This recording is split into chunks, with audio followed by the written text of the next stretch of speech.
किसका? मैं रामलीला सुमन जी का बहुत बहुत स्वागत करता हूं, नए हमारे राज्यसभा सांसद। वो तो बता रहे थे कि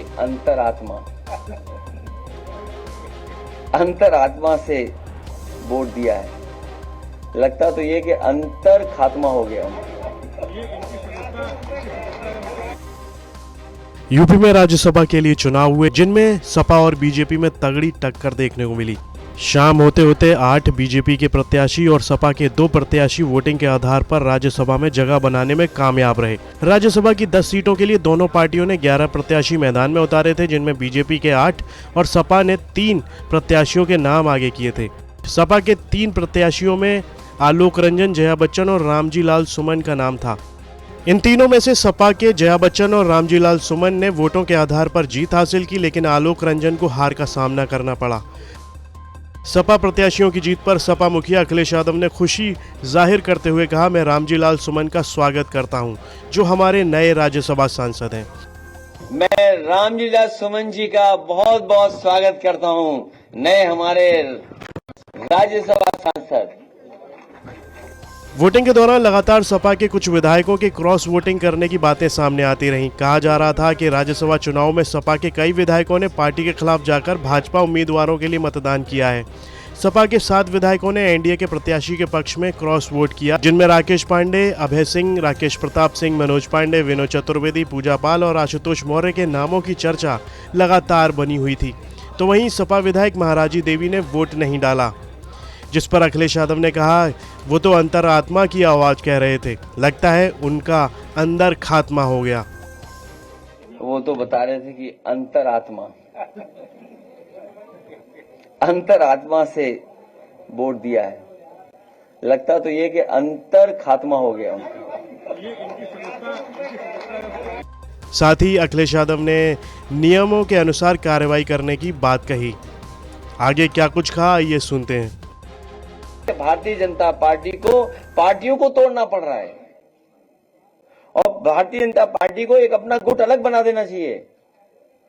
भाजपा सिद्धांतहीन, भाजपा को अपना एक अलग दल, सहयोगी दल या गुट बनाकर के तैयार करना चाहिए कि जो भाजपा सिद्धांतहीन है उनको लेंगे, उसमें शामिल करें सब लोगों को।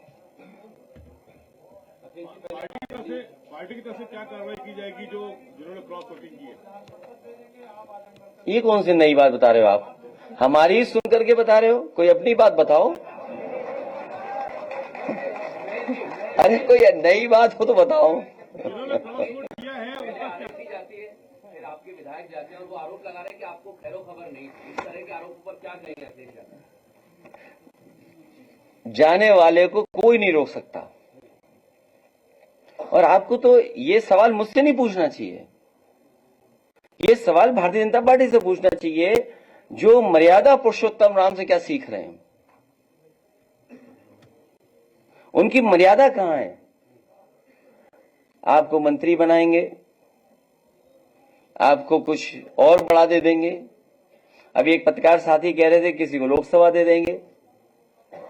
तो अभी तो वादे किए हैं, वादे कब पूरे होंगे? और जब वादे पूरे नहीं होंगे तो बीजेपी कैसे रोक पाएगी इसको? लेकिन अभी आपने कोई कार्रवाई नहीं की है, अभी तो वो सभा के जो नियम है उसके तहत कार्रवाई होगी।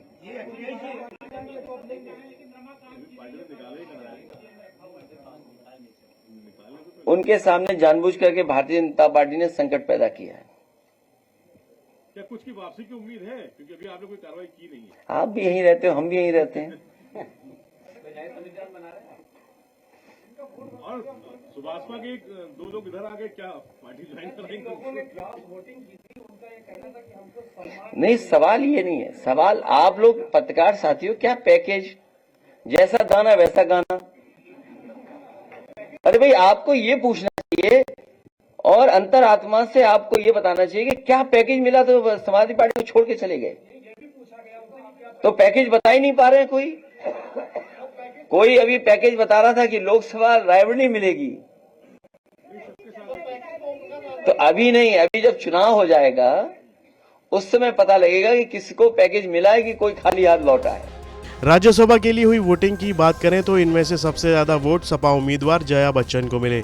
उन्हें 41 वोट मिले। इसके साथ ही सपा के दूसरे उम्मीदवार रामजी लाल सुमन को 40 वोट मिले। वहीं तीसरे उम्मीदवार आलोक रंजन को हार मिली। बीजेपी उम्मीदवारों में से संजय सेठ को 29 वोट मिले, जिनकी दूसरी वरीयता के आधार पर जीत हुई। बीजेपी में किसे कितने वोट मिले तो बता दें, संजय सेठ और आरपीएन सिंह को छोड़कर सभी को 38 वोट मिले हैं। आरपीएन सिंह को 37 वोट मिले हैं। ब्यूरो रिपोर्ट, यूपी तक।